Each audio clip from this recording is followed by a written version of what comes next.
Good morning students. School ഓർഗനൈസേഷനിലെ institutional planning എന്ന ഭാഗമാണ് ഇന്ന് നമ്മളിവിടെ ഡിസ്കസ് ചെയ്യാൻ പോകുന്നത്. Institutional planning.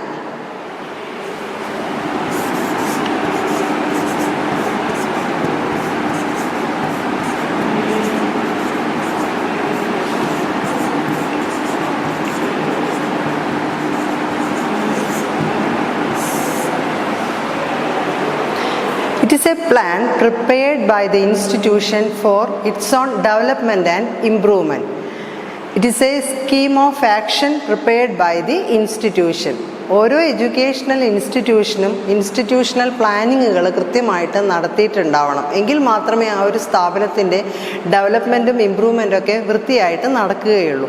അപ്പോൾ ഏതെല്ലാം ഏരിയകളിലായിരിക്കണം നമ്മൾ പ്ലാൻ ചെയ്യപ്പെടേണ്ടത്, ഏതെല്ലാം ഏരിയാസ് ഇൻസ്റ്റിറ്റ്യൂഷണൽ പ്ലാനിങ്ങുമായി ബന്ധപ്പെട്ട് നമ്മൾക്ക് പറയാനായിട്ട് സാധിക്കും. അതിൽ പ്രധാനമായിട്ട് വരുന്നതാണ് academic planning.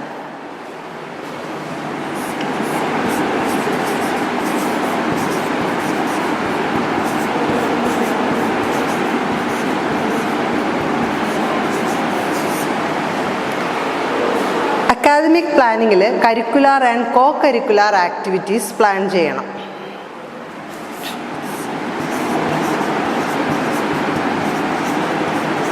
Curricular activities and co curricular activities.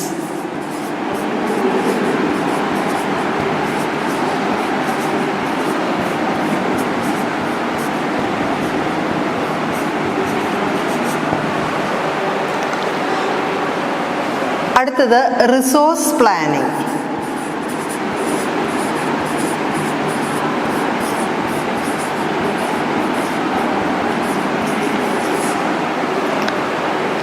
Next facilities planning.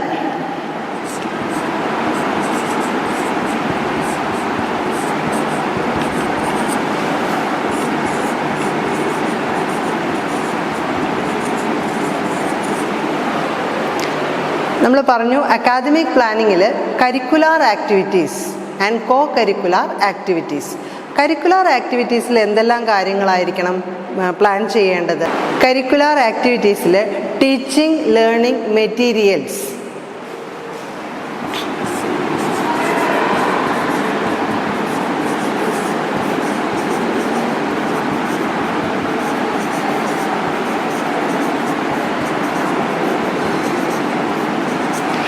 Remedial teaching,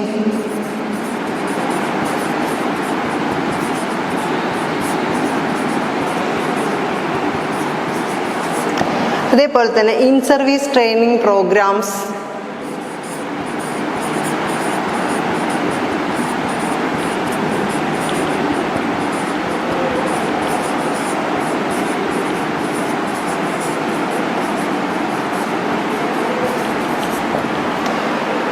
orientation programmes, ഇങ്ങനെയുള്ള കാര്യങ്ങളൊക്കെ കരിക്കുലാർ ആക്ടിവിറ്റീസുമായിട്ട് നമ്മൾ ബന്ധപ്പെട്ട് പ്ലാൻ ചെയ്യപ്പെടേണ്ട ഏരിയകളാണ്. ടീച്ചിങ് ലേണിംഗ് പ്രോസസ്സുമായി ബന്ധപ്പെട്ട മുഴുവൻ കാര്യങ്ങളും പ്ലാൻ ചെയ്യപ്പെടണം. അതേപോലെ തന്നെ റെമഡിയൽ ടീച്ചിങ്ങുമായി ബന്ധപ്പെട്ട കാര്യങ്ങൾ നമ്മൾ പ്ലാൻ ചെയ്യേണ്ടതായിട്ടുണ്ട്. ഇൻ സർവീസ് ട്രെയിനിങ് പ്രോഗ്രാമുകളുമായി ബന്ധപ്പെട്ട കാര്യങ്ങൾ നമുക്ക് പ്ലാൻ ചെയ്യണം. ഓറിയൻറ്റേഷൻ പ്രോഗ്രാംസ്, അങ്ങനെ കരിക്കുലവുമായി ബന്ധപ്പെട്ട എല്ലാ ആക്ടിവിറ്റീസും കൃത്യമായിട്ട് പ്ലാൻ ചെയ്യപ്പെടേണ്ടതുണ്ട്. അക്കാദമിക് പ്ലാനിങ്ങിൽ അടുത്തൊരു ഭാഗമായിട്ട് വരുന്നതാണ് കോ കരിക്കുലാർ ആക്ടിവിറ്റീസ് പ്ലാനിങ്. എന്തെല്ലാം കാര്യങ്ങളാണ് ഒരു എഡ്യൂക്കേഷണൽ ഇൻസ്റ്റിറ്റ്യൂഷനെ സംബന്ധിച്ചിടത്തോളം കോ കരിക്കുലാർ ആക്ടിവിറ്റീസ് ആയിട്ട് വരിക? അതിൽ വരുന്ന പ്രധാനപ്പെട്ട കാര്യങ്ങളാണ് ലിറ്റററി ആക്ടിവിറ്റീസ് ആകാം, കൾച്ചറൽ ആക്ടിവിറ്റീസ് ആവാം, ക്ലബ് ആക്ടിവിറ്റീസ് ആവാം, ഔട്ട്ഡോർ ആക്ടിവിറ്റീസ് ഒക്കെ ആകാം.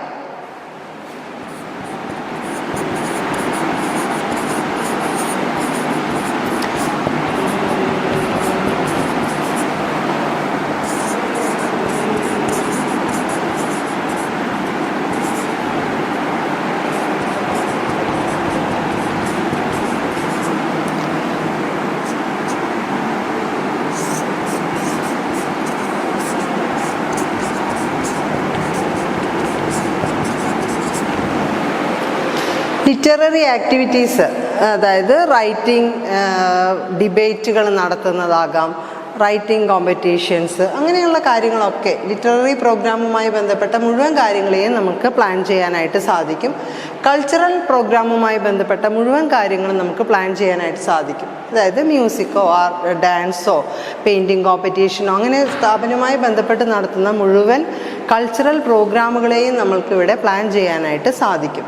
പിന്നീട് വരുന്നതാണ് ക്ലബ്ബ് ആക്ടിവിറ്റീസ്. സ്ഥാപനത്തിൽ നമ്മൾ ഫോം ചെയ്തിട്ടുള്ള വിവിധ ക്ലബ്ബുകളുടെ ആക്ടിവിറ്റീസിന് നമുക്ക് കൃത്യമായിട്ട് പ്ലാൻ ചെയ്യാനായിട്ട് നമുക്ക് സാധിക്കുന്നതാണ്. അപ്പോൾ അക്കാദമിക് പ്ലാനിങ്ങിൽ വരുന്ന curricular and co curricular activities തന്നെയാണ് ഒരു എഡ്യൂക്കേഷണൽ ഇൻസ്റ്റിറ്റ്യൂഷനെ സംബന്ധിച്ചിടത്തോളം ഏറ്റവും പ്രധാനപ്പെട്ട ഒരു ഏരിയ ആയിട്ട് വരുന്നത്.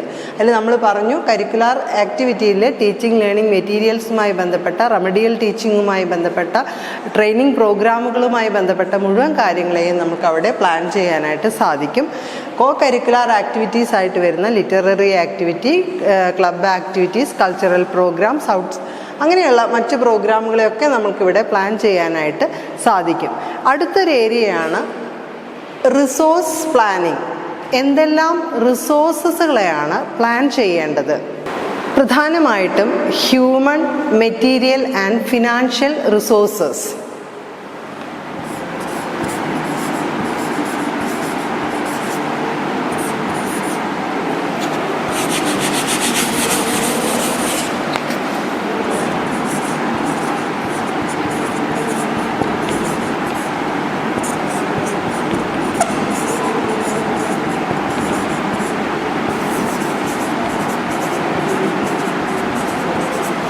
Human resources, material resources and financial resources. ഒരു എഡ്യൂക്കേഷണൽ ഇൻസ്റ്റിറ്റ്യൂഷനുമായി ബന്ധപ്പെട്ട ഹ്യൂമൻ റിസോഴ്സസുകൾ ആരൊക്കെയാണ്? പ്രധാനമായിട്ടും അവിടെ നമുക്ക് ടീച്ചേഴ്സിനെ പറയാം, നോൺ ടീച്ചിങ് സ്റ്റാഫിനെ പറയാം, പാരൻസിനെ ഉൾപ്പെടുത്താം, ഡിപ്പാർട്ട്മെൻറ്റ് ഒഫീഷ്യൽസിനെ നമുക്കവിടെ ഉൾപ്പെടുത്തി പറയാവുന്നതാണ്. അതേപോലെ തന്നെ എഡ്യൂക്കേഷനിസ്റ്റ്, അങ്ങനെയുള്ള വ്യക്തികളെയെല്ലാം നമ്മൾക്ക് കൃത്യമായിട്ട് പ്ലാൻ ചെയ്താൽ മാത്രമേ ആ ഒരു സ്ഥാപനത്തിൻ്റെ ഇമ്പ്രൂവ്മെൻറ്റിന് വേണ്ടി, ഡെവലപ്മെൻറ്റിന് വേണ്ടി നമുക്ക് ഉപയോഗിക്കാനായിട്ട് സാധിക്കുകയുള്ളൂ. അപ്പോൾ ഇവിടെ വരുന്ന റിസോഴ്സസ് ടീച്ചേഴ്സ്,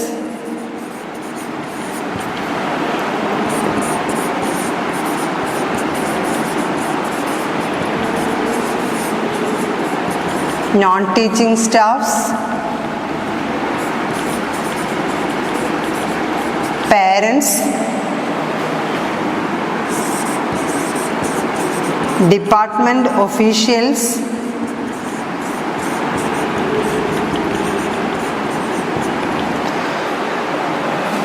educationists, etc.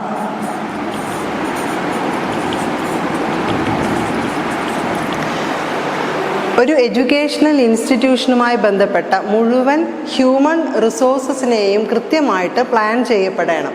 അതുപോലെ തന്നെ അടുത്തൊരു ഏരിയയാണ് മെറ്റീരിയൽ റിസോഴ്സസ്.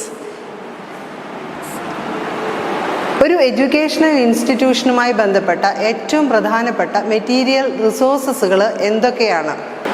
ആ സ്ഥാപനവുമായി ബന്ധപ്പെട്ട എല്ലാ തരം മെറ്റീരിയൽസിനെയും പ്ലാൻ ചെയ്യണം. അതായത് ഇപ്പോൾ ലാൻഡ് ആവാം, ബിൽഡിംഗ് ആവാം, ഫർണിച്ചർ ആവാം, അതർ എക്യുപ്മെൻറ്റ്സ് ആവാം, അതൊക്കെ നമ്മൾക്ക് കൃത്യമായിട്ട് പ്ലാൻ ചെയ്യപ്പെടണം.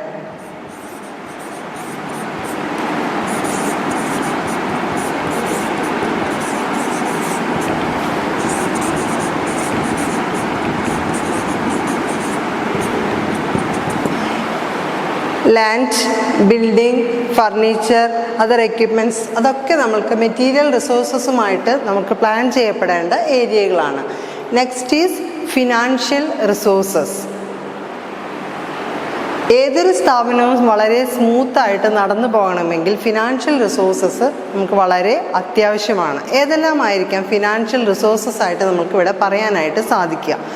ഇപ്പോൾ പലതരത്തിലുള്ള ഫണ്ടുകൾ ഗവൺമെൻറ്റിൽ നിന്നും മറ്റ് ഓർഗനൈസേഷനിൽ നിന്നൊക്കെ നമുക്ക് കിട്ടുന്ന ഫണ്ടുകളെല്ലാം ഫിനാൻഷ്യൽ റിസോഴ്സസ് ആയിട്ട് നമുക്കിവിടെ പറയാൻ പറ്റുന്നതാണ്.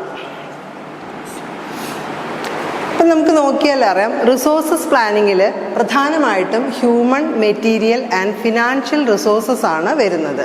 ഹ്യൂമൻ റിസോഴ്സസിൽ ആ ഒരു സ്ഥാപനവുമായി ബന്ധപ്പെട്ട മുഴുവൻ വ്യക്തികളെയും നമുക്ക് അവിടെ ഉൾപ്പെടുത്തി പറയാവുന്നതാണ്. മെറ്റീരിയൽ റിസോഴ്സസിലെ ആ സ്ഥാപനത്തിലെ മുഴുവൻ മെറ്റീരിയൽസിനും land, building, furniture, other equipments എല്ലാം ഇവിടെ നമുക്ക് ഉൾപ്പെടുത്തി പറയാവുന്നതാണ്. ഫിനാൻഷ്യൽ റിസോഴ്സസ്, ഫണ്ട്, ഗവൺമെൻറ്റിൽ നിന്ന് കിട്ടുന്ന ഫണ്ടുകളാകാം,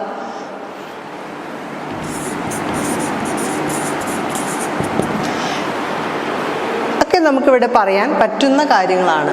നെക്സ്റ്റ്, ഫെസിലിറ്റീസ് പ്ലാനിങ്. എന്തെല്ലാം ഫെസിലിറ്റീസാണ് ആ ഒരു സ്ഥാപനത്തിൽ ഉള്ളത്, ആ ഒരു ഉള്ള ഫെസിലിറ്റീസിനെ മുഴുവൻ നമുക്ക് എന്ത് ചെയ്യാനായിട്ട് സാധിക്കും, കൃത്യമായിട്ട് പ്ലാൻ ചെയ്യുകയാണെങ്കിൽ ആ ഒരു സ്ഥാപനത്തിൻ്റെ ഇമ്പ്രൂവ്മെൻറ്റിന് വേണ്ടി നമുക്ക് ഉപയോഗിക്കാനായിട്ട് സാധിക്കും. അപ്പോൾ ഒരു സ്ഥാപനത്തിലെ ഏറ്റവും പ്രധാനപ്പെട്ട ഫെസിലിറ്റീസ് എന്തൊക്കെയാണ്? ഇപ്പോൾ അവിടെയുള്ള ലൈബ്രറി സിസ്റ്റം ആയിരിക്കാം, ലാബായിരിക്കാം, അതേപോലെ തന്നെ മറ്റ് സർവീസുകളൊക്കെ ഇവിടെ നമുക്ക് പ്ലാൻ ചെയ്യാൻ പറ്റുന്ന കാര്യങ്ങളാണ്. അപ്പോൾ ലാബ്, ലൈബ്രറി, മറ്റ് സർവീസുകളൊക്കെ ഈ ഒരു ഫെസിലിറ്റീസ് പ്ലാനിങ് എന്നൊരു ഭാഗത്തിൽ നമുക്ക് ഉൾപ്പെടുത്തി പറയാവുന്നതാണ്. അപ്പോൾ ഇൻസ്റ്റിറ്റ്യൂഷണൽ പ്ലാനിങ്ങുമായി ബന്ധപ്പെട്ട് പറയുകയാണെങ്കിൽ അക്കാദമിക് റിസോഴ്സസ് ആൻഡ് ഫെസിലിറ്റീസ് പ്ലാനിങ്ങിൻ്റെ ഒരു കോമ്പിനേഷനായിട്ട് ഇൻസ്റ്റിറ്റ്യൂഷണൽ പ്ലാനിങ്ങിനെ നമുക്ക് പറയാവുന്നതാണ്. ഈ റിസോഴ്സ് പ്ലാനിങ്ങിനെ നമ്മളിപ്പോൾ 3ആയിട്ടൊക്കെ പറഞ്ഞു. ഇതിനെ തന്നെ നമ്മൾക്ക് കണ്ടെത്താൻ പറ്റുന്നത് നമ്മുടെ സൊസൈറ്റിയിലുള്ളത് എന്നുള്ള രീതിയിലൊക്കെ നമുക്ക് കൃത്യമായിട്ട് പ്ലാൻ ചെയ്യാൻ പറ്റുന്ന കാര്യങ്ങളാണ്.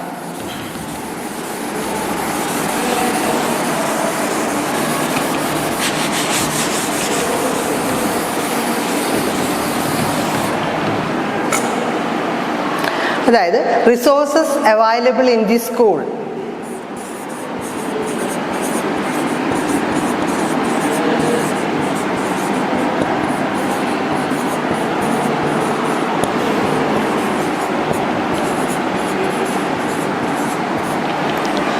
Resources available through the government.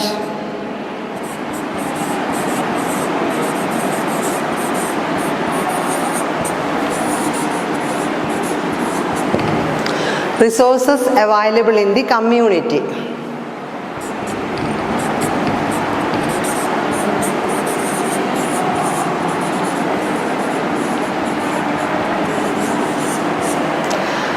ഈ ഒരു 3 കാര്യങ്ങൾ നോക്കിയാൽ അറിയാം. Resources available in the school. എന്തൊക്കെ റിസോഴ്സസ് ആണ് നമുക്ക് സ്കൂളിൽ അവൈലബിൾ ആയിട്ടുള്ളത്? ആ റിസോഴ്സസിന് തന്നെ maximum utilisation of the available resources. നമ്മുടെ സ്ഥാപനത്തിൽ എന്തെല്ലാം റിസോഴ്സസുകളുണ്ട്, ഹ്യൂമണായിട്ട്, മെറ്റീരിയലായിട്ട്, മറ്റ് ഫെസിലിറ്റീസൊക്കെ നമ്മുടെ സ്ഥാപനത്തിൽ എത്രത്തോളം ഉണ്ട് എന്നുള്ളതിന് മാക്സിമം നമ്മൾക്ക് ഉപയോഗിക്കാനായിട്ട് സാധിക്കും. അപ്പോൾ അതിനെയൊക്കെ നമുക്ക് കൃത്യമായിട്ട് പ്ലാൻ ചെയ്യപ്പെടേണ്ടതുണ്ട്.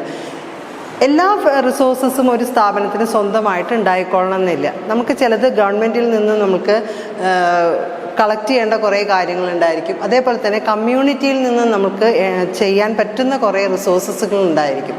അപ്പോൾ resources available through the government. Resources available through the ഗവൺമെൻറ്റിൽ നിന്നും കിട്ടുന്ന ഫണ്ടുകൾ, അതേപോലെ തന്നെ സ്കോളർഷിപ്പിൻ്റെ രൂപത്തിലാണെങ്കിലും സ്റ്റൈപ്പൻഡുകളായിട്ടൊക്കെ നമ്മൾക്ക് കിട്ടാവുന്ന മാക്സിമം മെറ്റീരിയൽ, ഹ്യൂമൺ ആയിട്ടുള്ള റിസോഴ്സസിനെയൊക്കെ നമ്മൾക്ക് ഇവിടെ പ്ലാൻ ചെയ്യാൻ സാധിക്കുന്ന കാര്യമാണ്. Next, resources available in the community. നമുക്കറിയാം സ്കൂളിൽ ഉള്ള റിസോഴ്സസും ഗവൺമെൻറ്റിൽ നിന്ന് നമുക്ക് നേടിയെടുക്കാൻ പറ്റുന്ന റിസോഴ്സസും അതേപോലെ തന്നെ കമ്മ്യൂണിറ്റിയിൽ നമ്മൾക്ക് അവൈലബിൾ ആയിട്ടുള്ള റിസോഴ്സസിനെയും നമുക്ക് ഉപയോഗിക്കാം. കമ്മ്യൂണിറ്റിയിൽ അവൈലബിൾ ആയിട്ടുള്ള റിസോഴ്സസ് എന്ന് പറയുമ്പോൾ എന്തൊക്കെ നമുക്ക് ഉൾപ്പെടുത്താനായിട്ട് സാധിക്കുക? ഇപ്പം നമ്മുടെ ഒരു സ്ഥാപനത്തിൽ നമ്മുടെ ഒരു സ്പോർട്സിൻ്റെ പ്രോഗ്രാം നടക്കുകയാണെങ്കിൽ, സ്പോർട്സ് ഡേ പോലെയുള്ള കാര്യങ്ങളൊക്കെ നടക്കുകയാണെങ്കിൽ നമ്മുടെ ഗ്രൗണ്ട് അത്രത്തോളം അനുയോജ്യമല്ലെങ്കിൽ, അത്രത്തോളം സ്ഥലപരിമിതികൾ ഉണ്ടെങ്കിൽ നമ്മൾക്ക് പുറമേ നിന്നുള്ള ഗ്രൗണ്ടിനെ നമുക്ക് കമ്മ്യൂണിറ്റിയിൽ നിന്ന് നമുക്ക് പുറമേ നിന്നുള്ള ഗ്രൗണ്ട് ഉപയോഗിച്ചുകൊണ്ട് നമ്മുടെ പരിപാടികൾ നടത്താവുന്നതാണ്. അതേപോലെ തന്നെ നമുക്ക് ഓഡിറ്റോറിയം ഉപയോഗിക്കാനായിട്ട് സാധിക്കും.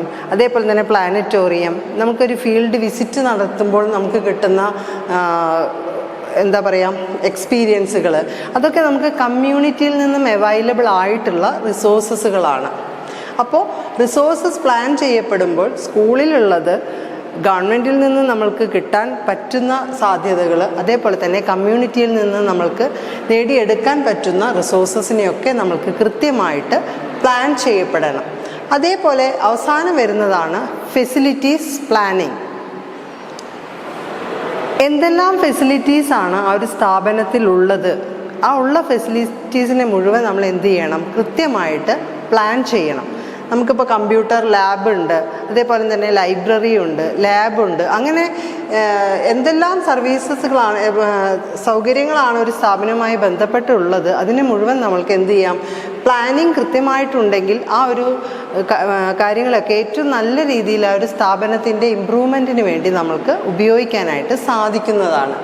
അപ്പോൾ ഇൻസ്റ്റിറ്റ്യൂഷണൽ പ്ലാനിങ്ങിൽ academic resources and facilities planning ആണ് പ്രധാനമായിട്ടും വരുന്ന ഒരു 3 ഏരിയകൾ എന്ന് പറയുന്നത്. Efficient running, steady growth,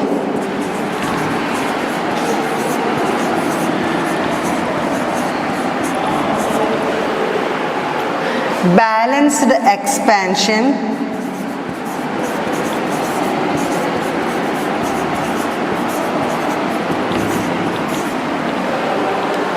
priority wise progress.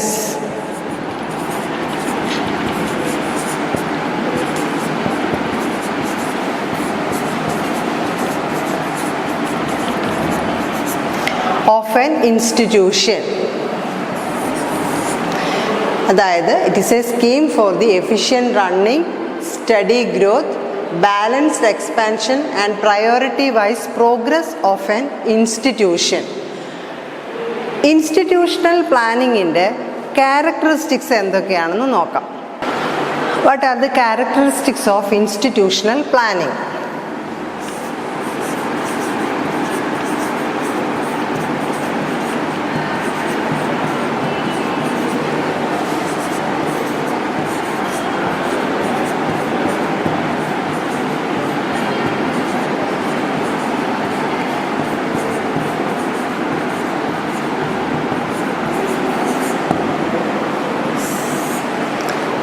Institutional പ്ലാനിങ്ങിൻ്റെ ക്യാരക്ടറിസ്റ്റിക്സ് എന്തൊക്കെയാണെന്ന് നോക്കാം. First one, it is need based.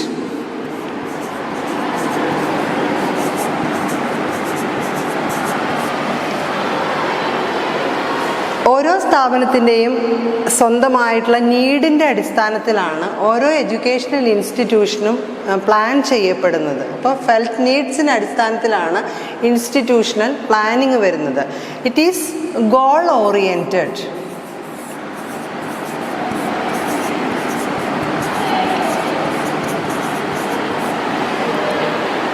Already set ചെയ്തിട്ടുള്ള ഗോൾ എന്താണ് എന്നുള്ളതിൻ്റെ അടിസ്ഥാനത്തിലാണ് ഓരോ സ്ഥാപനത്തിൻ്റെയും ഇൻസ്റ്റിറ്റ്യൂഷണൽ പ്ലാനിങ് വരുന്നത്.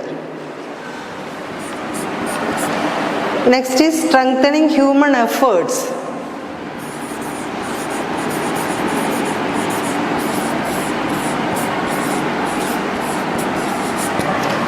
ഹ്യൂമൻ എഫേർട്സിനെ സ്ട്രെങ്തൻ ചെയ്യപ്പെടുന്നതായിരിക്കണം ആ ഒരു സ്ഥാപനത്തിൻ്റെ ഇൻസ്റ്റിറ്റ്യൂഷണൽ പ്ലാനിങ് എന്ന് പറയുന്നത്. Next is optimum utilization of resources.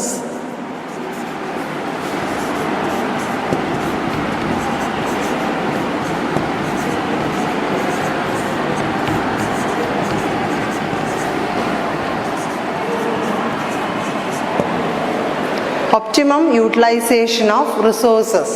അതായത് മാക്സിമം റിസോഴ്സസിനെ നല്ല രീതിയിൽ യൂട്ടിലൈസ് ചെയ്യപ്പെടുന്ന രീതിയിൽ തന്നെ ആയിരിക്കണം പ്ലാൻ നടത്തേണ്ടത്. നെക്സ്റ്റ് ഈസ് ഫ്ലെക്സിബിൾ ആയിരിക്കണം.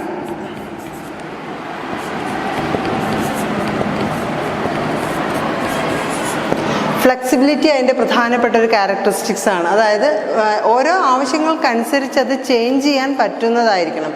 റിജിഡ് ആയിരിക്കരുത്, എപ്പോഴും അത് ഫ്ലെക്സിബിൾ ആയിരിക്കണം. അതേപോലെ തന്നെ യുണീക്ക് ആയിരിക്കണം. Unique and specific. അടുത്തതായിട്ട് പറയുന്നതാണ് fixed period of time.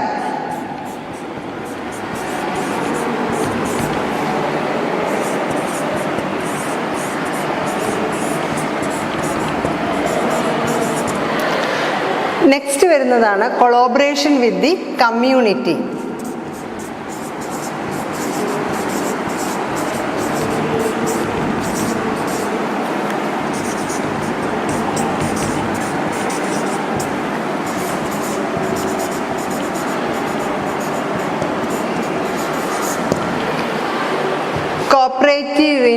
nature.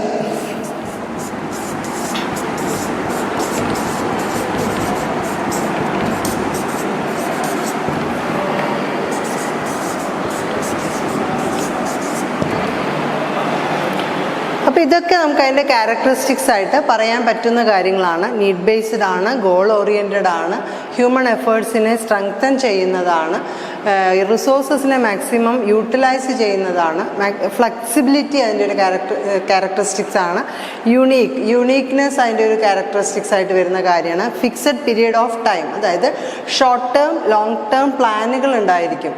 പെട്ടെന്ന് ചെയ്തു തീർക്കേണ്ട പ്ലാനുകൾ, അതേപോലെ തന്നെ കുറച്ച് സമയം എടുത്തുകൊണ്ട് ലോങ് ടേം ആയിട്ടുള്ള പ്ലാനുകളൊക്കെ ഇൻസ്റ്റിറ്റ്യൂഷണൽ പ്ലാനിങ്ങുമായിട്ട് ബന്ധപ്പെട്ട് നമുക്ക് പറയാവുന്ന കാര്യങ്ങളാണ്. നെക്സ്റ്റ്, കൊളാബറേഷൻ വിത്ത് ദി കമ്മ്യൂണിറ്റിയുമായിട്ട് കൊളാബറേറ്റ് ചെയ്യുന്ന കാര്യങ്ങൾ അതിൻ്റെ പ്രധാനപ്പെട്ട ഒരു ക്യാരക്ടറിസ്റ്റിക്സ് ആണ്. Cooperative in nature. അപ്പോൾ ഇൻസ്റ്റിറ്റ്യൂഷണൽ പ്ലാനിംഗ് എന്ന് പറഞ്ഞിട്ടുണ്ടെങ്കിൽ ഒരു എഡ്യൂക്കേഷണൽ ഇൻസ്റ്റിറ്റ്യൂഷൻ അതിൻ്റെ ഡെവലപ്മെൻറ്റിന് വേണ്ടിയിട്ടും ഇമ്പ്രൂവ്മെൻറ്റിന് വേണ്ടിയിട്ടും എന്തെല്ലാം കാര്യങ്ങളാണ് ചെയ്യേണ്ടത് എന്നുള്ളതെല്ലാം ഇൻസ്റ്റിറ്റ്യൂഷണൽ പ്ലാനിങ്ങുമായി ബന്ധപ്പെട്ട് നമുക്ക് പറയാം. It is a scheme of action prepared by an institution. ഒരു ഇൻസ്റ്റിറ്റ്യൂഷൻ നീഡ് ബേസ്ഡ് ആയിക്കൊണ്ട് ചെയ്യുന്ന മുഴുവൻ കാര്യങ്ങളും ഇൻസ്റ്റിറ്റ്യൂഷണൽ പ്ലാനിങ് എന്നൊരു ഭാഗത്തിൽ നമുക്ക് പറയാവുന്നതാണ്.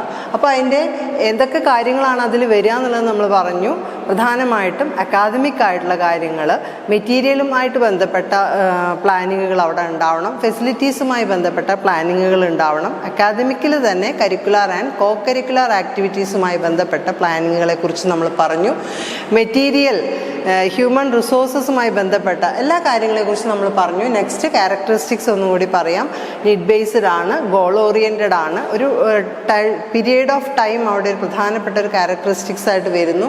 റിസോഴ്സസിനെ യൂട്ടിലൈസ് ചെയ്യുന്ന കാര്യങ്ങൾ വരുന്നു. ഫ്ലെക്സിബിൾ ആണ്, ഡെമോക്രാറ്റിക് ഔട്ട്ലുക്ക് ഉള്ള കാര്യമാണ്. Fixed period of time, short term or long term. Collaboration with the community. പ്രധാനമായിട്ട് ഫ്യൂച്ചർ ഓറിയൻറ്റഡ് ആണ്, ഭാവിയിലേക്ക് എന്താണോ വേണ്ടത് അതിനടിസ്ഥാനമായിട്ട് ഗോൾ ഓറിയൻറ്റഡായി നീഡ് ബേസ്ഡ് ആയിട്ട് എല്ലാം ചെയ്യുന്ന ഒരു കാര്യമാണ് ഇൻസ്റ്റിറ്റ്യൂഷണൽ പ്ലാനിംഗ് എന്നൊരു ഭാഗം കൊണ്ട് ഉദ്ദേശിക്കുന്നത്. Thank you.